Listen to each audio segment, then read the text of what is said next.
Hello friends, welcome again. Current की class में देखिए, टॉपिक है खेलो इंडिया। इसका जो दूसरा संस्करण है अभी हाल ही में कहाँ आयोजित किया गया है। देखो, खेलो इंडिया एक एनुअल प्रोजेक्ट है, एक वार्षिक प्रोजेक्ट है जिसमें खेलों को बढ़ावा देना है। स्कूली स्तर पे तथा युवा वर्ग में खेल के प्रति जो भावनाएं हैं उनको जागृत करना है, खेल का एक आदर्श प्रस्तुत करना है। युवा और खेल मंत्रालय के जो प्रमुख हैं अभी राज्यवर्धन सिंह राठौड़ हैं, आप लोग जानते हैं। तो खेलो इंडिया का दूसरा संस्करण कहाँ मनाया जा रहा है, वो है पुणे में। तो ये जो दूसरा संस्करण है, तो पहला संस्करण कहाँ था, तो ध्यान रखना, जनवरी 2018 में इसका पहला संस्करण नई दिल्ली में मनाया गया था। अब नई दिल्ली में जब ये पहला संस्करण मनाया गया है तो मतलब कि ये संस्करण पूर्ण हो चुका है। तो इस संस्करण के अंदर जो खिलाड़ियों ने भाग लिया, उन खिलाड़ियों में महत्वपूर्ण सर्वोच्च 3 स्थानों पे कौन कौन खिलाड़ी थे, किस स्टेट के खिलाड़ी थे जिन्होंने सबसे ज्यादा सफलताएं प्राप्त की। तो देखिए, जनवरी 2018 में जो उसका पहला संस्करण था उसमें पहले स्थान पे रहने वाला क्षेत्र है हरियाणा। और आप जानते हैं जो कॉमनवेल्थ गेम्स हुए थे, उन कॉमनवेल्थ गेम्स के अंदर भी सबसे ज्यादा पदक जीतने वाला क्षेत्र भी हरियाणा ही था। हरियाणा में अगर आप देखेंगे सबसे ज्यादा सफल खिलाड़ी कॉमनवेल्थ में और खेलो इंडिया के पहले संस्करण में हरियाणा के बाद में जो दूसरा क्षेत्र है वो है महाराष्ट्र और तीसरा क्षेत्र है दिल्ली। खेलो इंडिया, खेल की भावना जागृत करना, खेल क्षेत्र को सफल बनाना, वैश्विक स्तर के खिलाड़ी तैयार करना। 2 तरीके से इसमें गेम्स करवाए जाते हैं। एक है जो 17 साल से कम उम्र के खेलो इंडिया स्कूल स्तर के ऊपर, और एक खेलो इंडिया युवा कार्यक्रम। खेलो इंडिया स्कूल कार्यक्रम, खेलो इंडिया युवा कार्यक्रम। जो खेलो इंडिया स्कूल कार्यक्रम है उससे 17 वर्ष से कम उम्र के बालकों को शामिल किया जाता है तथा दूसरे के अंदर युवा वर्ग को शामिल किया जाता है। यहां ध्यान रखना, खेलो इंडिया का लोगो तथा एंथम ये किसके द्वारा, खेलो इंडिया का लोगो और एंथम किसके द्वारा अपनाया गया या लागू किया गया या इनकी घोषणा किसने की है, तो ध्यान रखना, युवा एवं खेल मामलों के जो मंत्री हैं राज्यवर्धन सिंह राठौड़, उनके द्वारा लोगो और एंथम को अपनाया गया है, लागू किया गया है। इसका पहला संस्करण जनवरी 2018 में दिल्ली में आयोजित किया गया। पहले स्थान पे हरियाणा, दूसरे पे महाराष्ट्र, तीसरे पे दिल्ली स्टेट रहे। दूसरा जो संस्करण है इसका वो पुणे के अंदर अभी वर्तमान में चल रहा है। तो खेलो इंडिया जो प्रोजेक्ट है ये किसके तहत संचालित किया जाता है, किस विभाग के अंतर्गत आता है, तो यह युवा एवं खेल मंत्रालय के अंतर्गत आता है। दूसरी अगर बात करते हैं अपन टॉपिक पे, तो दूसरा टॉपिक है आईसीसी। आप जानते हैं आईसीसी इंटरनेशनल क्रिकेट काउंसिल। तो आईसीसी चर्चा में क्यों है? आईसीसी चर्चा में इसलिए है क्योंकि अभी हाल ही में इसका 105वां सदस्य बना है। कौन? यूएसए क्रिकेट एसोसिएशन, संयुक्त राज्य अमेरिका क्रिकेट एसोसिएशन इसका 105वां सदस्य बना है आईसीसी का। आईसीसी की स्थापना हुई थी 1909 में और इसका मुख्यालय है दुबई में। मुख्यालय कहां है? दुबई में। ध्यान रखिए, आईसीसी में एक और जानकारी आपके लिए जरूरी है कि आईसीसी में जो 10 टीमें हैं जिन्हें टेस्ट क्रिकेट का दर्जा दिया गया है, अभी हाल ही में अगर आप देखेंगे तो दर्जा प्राप्त करने वाली जो नई टीम है वो है अफगानिस्तान। ये 11वीं टीम हो गई है आईसीसी में टेस्ट टीम का दर्जा प्राप्त करने वाली, 12वीं। इससे पहले जो 11वीं टीम थी वो थी Ireland. ICC cricket international cricket association, वर्तमान में आप जानते हैं शशांक मनोहर इसके वर्तमान में जो है चेयरमैन है, जबकि इसके जो अध्यक्ष हैं वो हैं जहीर अब्बास आईसीसी के अध्यक्ष हैं। चेयरपर्सन हैं इसके शशांक मनोहर तथा इसके जो सीईओ हैं वो हैं रिचर्डसन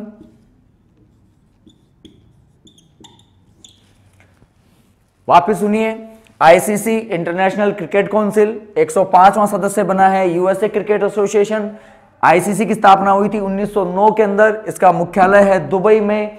आईसीसी के अंतर्गत 10 टीमें हैं जिन्हें टेस्ट क्रिकेट का दर्जा प्राप्त है। इनमें अगर आप देखेंगे तो अभी हाल ही में टेस्ट टीम का दर्जा प्राप्त करने वाली टीमों में 2 के नाम आते हैं, आयरलैंड और दूसरे का नाम आता है अफगानिस्तान। जो आपकी आईसीसी है, इस आईसीसी के जो चेयरपर्सन है, चेयरमैन है, वो है शशांक मनोहर, और इसके जो अध्यक्ष हैं आईसीसी के वो हैं जहीर अब्बास, तथा इसके जो सीईओ हैं वो हैं डेविड रिचर्डसन। ध्यान रखिएगा। ये था दूसरा टॉपिक। तीसरा टॉपिक अपन देखते हैं जिसमें स्वदेश दर्शन परियोजना की बात चल रही है कि हाल ही में अभी किस राज्य के द्वारा या किस सीएम के द्वारा स्वदेश दर्शन योजना, जो स्वदेश दर्शन परियोजना है, उसका शुभारंभ किया गया है। तो देखिए, स्वदेश दर्शन,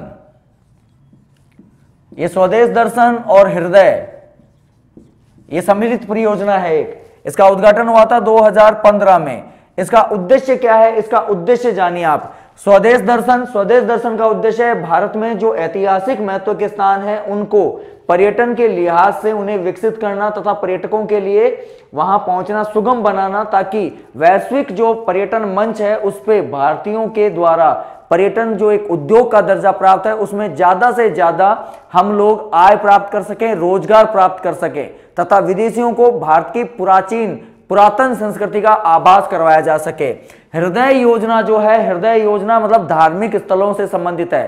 पर्यटन में धार्मिक स्थलों का भी विकास किया जा रहा है, धार्मिक स्थलों को भी पर्यटन क्षेत्रों के तौर पे विकसित किया जा रहा है। इसका शुभारंभ हुआ था 2015 के अंदर। अभी हाल ही में देखना आप, हाल ही में मेघालय के सीएम जो हैं, मेघालय के चीफ मिनिस्टर जिनका नाम है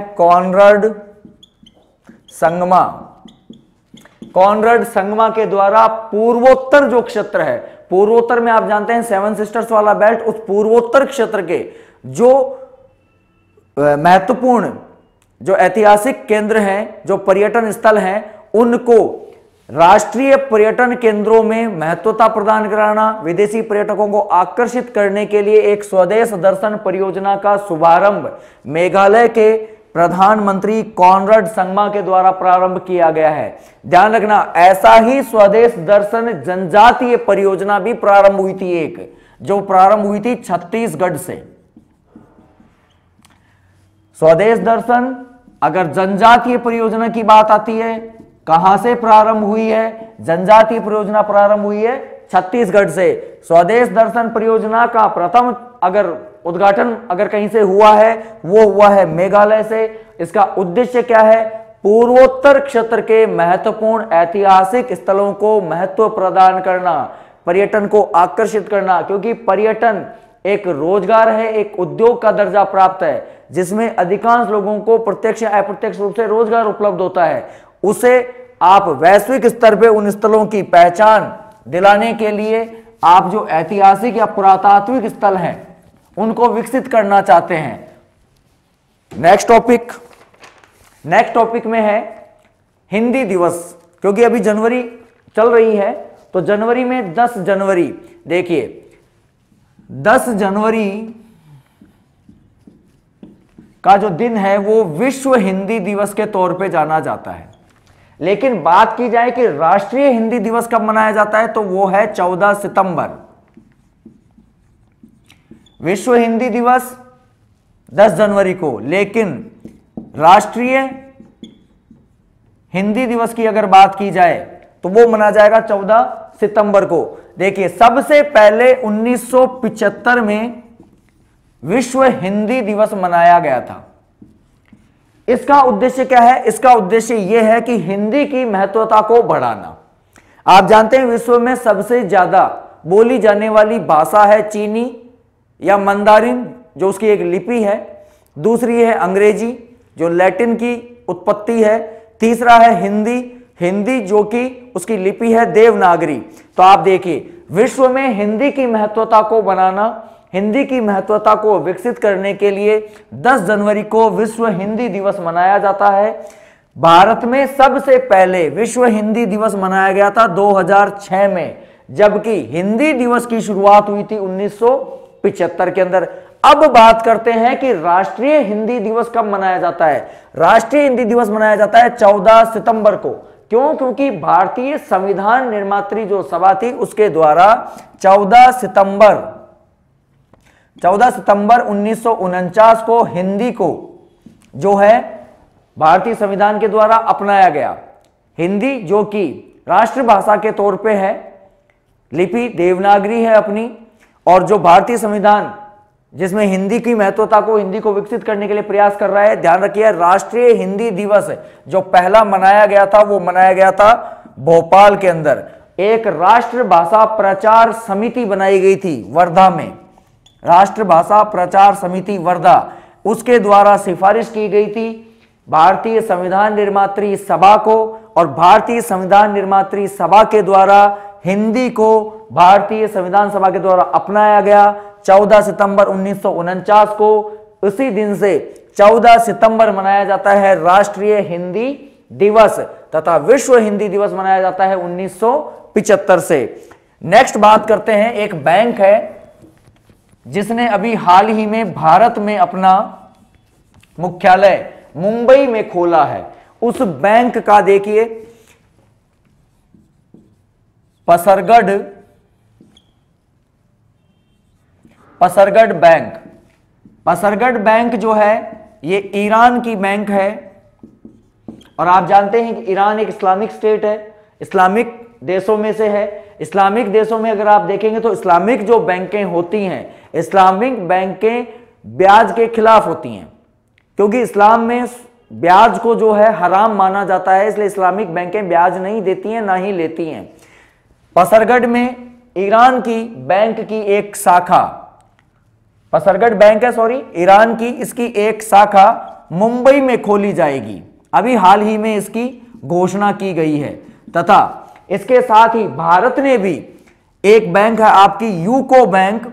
इस यूको बैंक का जो एक मुख्यालय है वो आप खोलेंगे ईरान में। तो हाल ही में भारत और ईरान के मध्य एक समझौता हुआ है जिसमें पसरगढ़ बैंक जो ईरान की बैंक है अपना एक केंद्र, एक शाखा खोलेगी मुंबई में, तथा भारत की ओर से जो यूको बैंक है, इस यूको बैंक की एक शाखा खोली जाएगी ईरान के अंदर।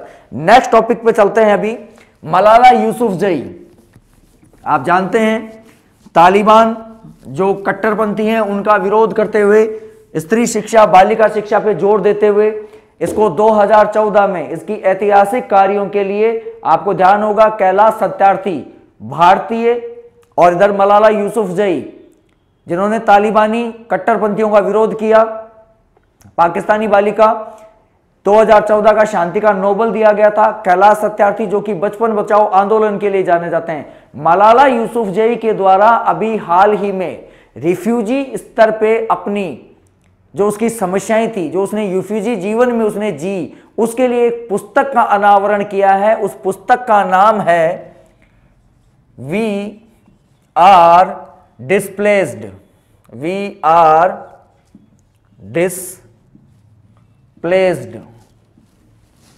वी आर डिस्प्लेस्ड, ये एक पुस्तक है। इस पुस्तक की जो लेखिका है वो है मलाला यूसुफजई।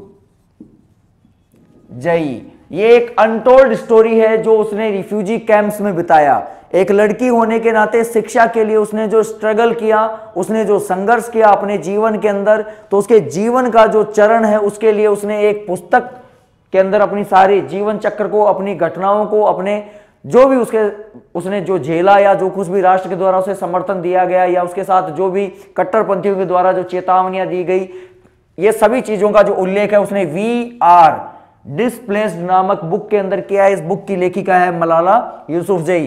इन्हें शांति का नोबेल मिल चुका है 2014 का कैलाश सत्यार्थी के साथ में। कैलाश सत्यार्थी जो कि भारत के हैं, जिन्होंने बचपन बचाओ आंदोलन, बाल श्रम के विरुद्ध एक राष्ट्रीय स्तर के ऊपर एक क्रांतिकारी परिवर्तन किया, क्रांतिकारी एक जागरण पैदा किया है। नेक्स्ट है एक परियोजना है पोलावरम परियोजना। देखिए पोलावरम परियोजना, ध्यान रखिए पोलावरम परियोजना यह है गोदावरी नदी के किनारे। दूसरा, ये चर्चा में क्यों है? चर्चा में इसलिए कि पोलावरम परियोजना को अभी हाल ही में Guinness book of world record में शामिल किया गया है। एक दिन में इस निर्माण के लिए जितनी कंक्रीट का उपयोग किया गया, वो उसकी कंक्रीट की जो तादाद है, उस कंक्रीट उपयोग के आधार पे इसने अपना जो नाम है वो Guinness book of world record में शामिल करवाया है। दूसरी चीज ध्यान रखना, अभी हाल ही में नाबार्ड के द्वारा इसके लिए 1891 करोड़ रुपए जो है इसके लिए घोषित किए हैं। तीसरी चीज, उमा भारती के द्वारा अभी हाल ही में घोषणा की गई है कि पोलावरम जो परियोजना है, जो कृष्णा बेसिन में है, गोदावरी नदी पे स्थित है, आंध्र प्रदेश में स्थित है, इस परियोजना को 2019 तक पूरा कर दिया जाएगा। अब पोलावरम जो परियोजना है वो क्या क्या काम आ रही है? पोलावरम परियोजना जहां एक और विद्युत सुविधा, वहीं दूसरी ओर पोलावरम सिंचाई हेतु भी जल उपलब्ध करवाया जाएगा। इसका जो दूसरा नाम है पोलावरम का, वो दूसरा नाम है इंदिरा सागर परियोजना। देखिए, पोलावरम परियोजना आंध्र प्रदेश में गोदावरी नदी के किनारे बसी हुई है, मतलब गोदावरी नदी के किनारे विकसित की जा रही है। गोदावरी जो कृष्णा बेसिन की एक महत्वपूर्ण नदी है, गोदावरी जो कि दक्षिणी राजस्थान की महत्वपूर्ण नदियों में से है, दक्षिण की गंगा के तौर पे जाना जाता है। यहां पे आंध्र प्रदेश में एक विद्युत और सिंचाई परियोजना पोलावरम परियोजना का उद्घाटन किया जा चुका है। यह पोलावरम परियोजना अभी हाल ही में Guinness book of world records के अपना नाम दर्ज करा चुकी है। क्यों? क्योंकि एक दिन में इसके निर्माण में जितनी टन कंक्रीट का उपयोग किया गया है वो अपने आप में एक रिकॉर्ड है। दूसरा, इसका जो दूसरा नाम है वो है इंदिरा सागर परियोजना। तो ये अपन ने कुछ टॉपिक हैं जो डिस्कस किए हैं। आप करंट के इशू पे 7 या 8 टॉपिक ही ले रहे हैं हम लोग, ताकि आप लोग उसको थोड़ा डिटेल के अंदर थोड़ा डीपली देख सकें। और आपको मैंने पहले वाले वीडियो में मैंने आपको कहा था कि आपका साल भर का जो करंट है जनवरी 2018 से लेकर और दिसंबर 2018 तक का, वो आपको मैं बहुत जल्द जितना हो सकेगा शॉर्ट में और जितना हो सकेगा कम समय में ज्यादा डिटेल के साथ मैं आपको अवेलेबल करवा दूंगा। प्लीज आप चैनल को सब्सक्राइब कीजिए, लाइक कीजिए। थोड़ा सा आप बहुत मंद चल रहे हैं, हो सकता है मेरा पढ़ाने का तरीका आपको पसंद नहीं आ रहा होगा या मेरे में कुछ खामियां आपको नजर आ रही होंगी, लेकिन मैं मेरी ओर से कुछ भी ना भूलूं, क्योंकि इतनी चीजें दिमाग में चलती हैं, क्लासेज भी होती हैं, उसके बावजूद वीडियो भी बनाने होते हैं, अलग अलग कोर्स जो है उनको हम लोगों को देखना पड़ता है। तो अलग अलग कोर्स में अलग अलग समय में अलग अलग सब्जेक्ट पढ़ाना, फिर एक जगह माइंड स्टेबल करना संभव नहीं हो पाता। लेकिन फिर भी मैं मेरे सेल्फ नोट्स तत्काल जो भी टॉपिक है उसका आगे पीछे की 50 चीजें लाके आप लोगों को उपलब्ध करवाने की कोशिश करता हूं। तो उम्मीद करता हूं कि आप लोग ज्यादा से ज्यादा, कोई नहीं, हर प्रकार के लोग होते हैं, नेगेटिव कमेंट भी करते हैं, नेगेटिव डिसलाइक भी करते हैं, कोई फर्क नहीं है, वो उनका अपना एक सोच का दायरा है। लेकिन मैं उम्मीद करता हूं कि आप ज्यादा से ज्यादा चैनल को लाइक कीजिए, सब्सक्राइब कीजिए, और आपकी जो भी डिमांड आ रही है, ऑथर की आ रही है, स्पोर्ट्स की आ रही है, जो आपकी सैनिक जो इवेंट होते हैं, जॉइंट जो एडवेंचर होते हैं, उनकी आ रही है, बिल्कुल मैं जितना ज्यादा जितना जल्दी हो सकेगा उतना मैं आपको अवेलेबल करवाऊंगा। धन्यवाद।